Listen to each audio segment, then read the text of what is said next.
The healing before the calling. Have you ever wondered why some of the most talented people you know never seem to reach their full potential? Why that brilliant friend with the $1 million idea is still talking about it 5 years later?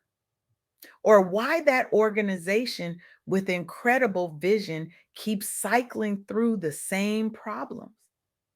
I've spent the past week completely transformed by my conversation with Yvette Lloyd, the remarkable executive director of Dreams Academy. If you haven't heard of Yvette, you're about to understand why she's becoming one of the most influential voices in community leadership today. Her journey from deep personal pain to extraordinary purpose isn't just inspiring, it's revolutionary. Through her work at Dreams Academy, she's creating pathways for underserved youth that didn't exist before, all while modeling a new kind of leadership that begins with healing. And her wisdom left me with one profound truth that I simply cannot shake. Our unhealed wounds will always sabotage our greatest calling. We live in a culture obsessed with purpose and productivity, don't we? Find your passion, pursue your dreams, build your empire. The self help industry makes billions telling us how to hustle harder. Social media bombards us with rise and grind mantras. Even our spiritual communities often emphasize purpose without addressing the person fulfilling it. But what if I told you that before you chase your calling, there's inner work that must come first? What if the real productivity hack isn't a new morning routine, but healing the wounds you've been carrying? The truth is, many of us are trying to fulfill our purpose while carrying wounds we've never properly addressed. We're building businesses on broken foundations, leading teams with unresolved trauma, serving communities from a place of depletion. And then we wonder why we keep hitting the same walls. When I interviewed Yvette Lloyd, she shared something that stopped me in my tracks. For years, she told me, I was trying to lead from a place of unhealed childhood trauma. I was showing up as the executive director of Dreams Academy, but inside, I was still that little girl whose voice was constantly dismissed. As a Black woman navigating spaces where her leadership was often marginalized, Yvette found herself burning out, not just from external challenges, but from the internal battle she hadn't yet faced. I was doing good work, she explained, but I was doing it from a wounded place. And here's what happens when you lead from your wounds: you can't distinguish between actual threats and triggers from your past. You make decisions from fear rather than vision. You struggle to trust others because you haven't yet learned to trust yourself. It wasn't until she prioritized her mental health, seeking therapy and building a support network of women who understood her unique challenges, that she could lead Dreams Academy with true clarity and resilience. Today, under her healed leadership, Dreams Academy has launched scholarship initiatives for Black youth and hosts annual empowerment conferences attended by hundreds. Her impact is exponentially greater because she did the inner work first. Let's be honest. How many of us are trying to change the world while avoiding the work of changing ourselves? We've all seen it, haven't we? The entrepreneur whose fear of abandonment causes them to micromanage their team into exhaustion. The community leader whose unresolved anger issues alienate the very people they're trying to serve. The creative whose imposter syndrome keeps their brilliant ideas locked in the drafts folder. These aren't just personality quirks or leadership styles. They're unhealed wounds masquerading as business strategies. I see some of you nodding. You know exactly what I'm talking about, don't you? Consider Julie Cardoso, CEO and founder of universal ultrasound diagnostics. When I spoke with her about her journey, she revealed how she's using technology to address cardiovascular disease disparities among Black patients, work that is literally saving lives. But Julie faced immense skepticism breaking into a male dominated medical field, carrying the weight of generational expectations as an immigrant woman of color. What made the difference in her ability to persevere wasn't just her technical education, though she certainly earned those credentials. It was her parallel investment in self development, working through imposter syndrome via coaching and therapy so she could lead confidently from a place of wholeness. My drive came from witnessing loved ones suffer from untreated illnesses, Julie shared, partly due to mistrust or lack of representation in healthcare. That fueled both my ambition and my anxiety until I addressed it head on. She told me about a pivotal moment when she nearly walked away from launching her clinic. I was sitting in my car after another investor meeting where I'd been talked over and dismissed. And suddenly I realized my reaction wasn't just about that meeting. It was about every time I've been silenced growing up, every time I've been told to shrink myself to make others comfortable. That recognition became the turning point. Julie invested in therapy alongside her business development, addressing the roots of her self doubt while building her company's foundation. Today, Universal Ultrasound Diagnostics provides culturally competent care across multiple states, bridging critical gaps in access and outcomes for marginalized populations.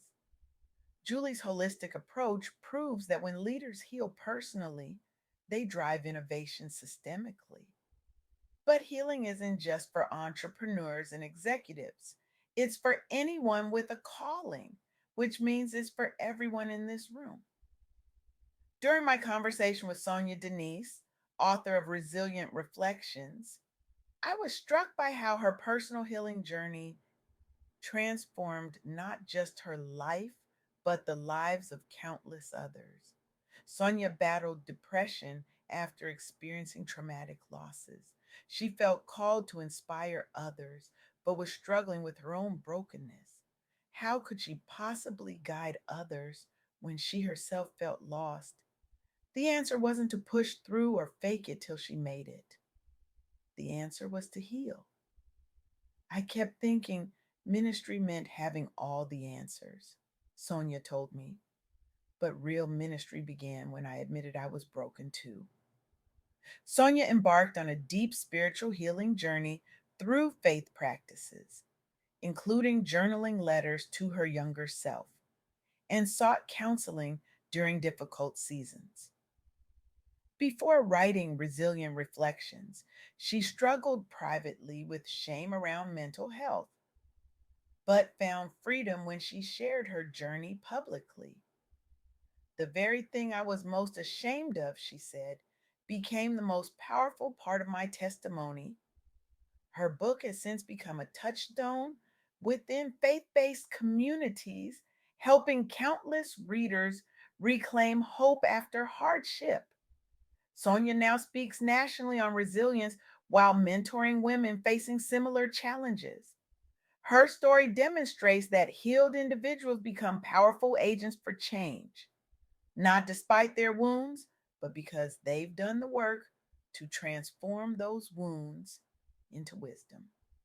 Now, I can already hear some of you thinking, but I don't have time for healing. I have goals to achieve, people depending on me, a mission to fulfill. I get it, I really do. But here's what I've learned from these remarkable women: healing isn't a luxury or a detour from your purpose. It's the foundation that makes fulfilling that purpose possible. True healing isn't just about feeling good, it's about becoming clear, whole, and strong enough to carry the weight of your calling. If you step into your purpose without doing the inner work, your gifts risk being distorted by past wounds. Think about it this way.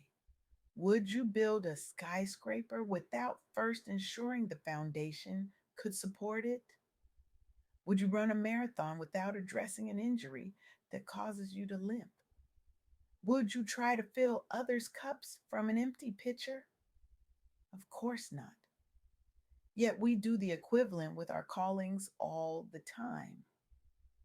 When Yvette Lloyd's early career was marked by self doubt rooted in childhood trauma, she wasn't able to fully step into her leadership potential.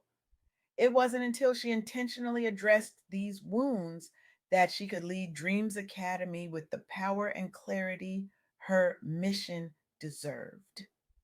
This is what I mean when I say healing aligns your soul with your assignment. The journey of healing brings alignment between who you are at your core and what you're meant to do in this world, empowering you to serve from a place of authenticity and strength. I'm not suggesting you put your dreams on hold indefinitely while you achieve some perfect state of healing. Healing is a lifelong journey, not a destination. But I am suggesting that you make healing a non negotiable part of your path forward. Because here's the truth: unhealed wounds don't just hurt you, they limit your impact on the world. So I challenge you today, right now, to make a radical commitment to your healing, not as a self indulgent luxury, but as the most responsible thing you can do for the people you're called to serve. Identify one area where unhealed pain may be shaping your decisions or leadership style. Maybe it's perfectionism rooted in childhood criticism. Perhaps it's people pleasing stemming from conditional love. Or possibly it's a scarcity mindset born from early experiences of lack. Whatever it is, commit today to taking one concrete step toward addressing it, whether seeking therapy, joining a support group, or having honest conversations with trusted friends. Your healing isn't selfish, it's necessary for the people you're called to serve. It's not separate from your purpose, it's the foundation upon which that purpose will thrive. When I reflect on the stories of Yvette, Julie, and Ted, and Sonia, I'm struck by a common thread. Each woman reached a point where continuing to operate from her wounds became more painful than facing them. Each made the brave choice to heal, not just for herself, but for the people she was called to impact. And each emerged stronger, clearer, and more effective in her purpose as a result. I believe the same is possible for you. Imagine a world where our greatest leaders, innovators, and change makers did the inner work before trying to change the outer world. Imagine organizations built on healed foundations rather than hustle culture. Imagine movements led by people who've transformed their pain into purpose rather than projecting it onto others. That world begins with you, with your decision today to prioritize healing as the essential first step towards your calling. Because your calling is too important to be sabotaged by pain you haven't processed. Your gifts are too valuable to be distorted by wounds you haven't tended. Your impact is too needed to be diminished by trauma you haven't faced. The world doesn't just need what you can do, it needs who you can become when you're whole. And that journey begins now. Thank you.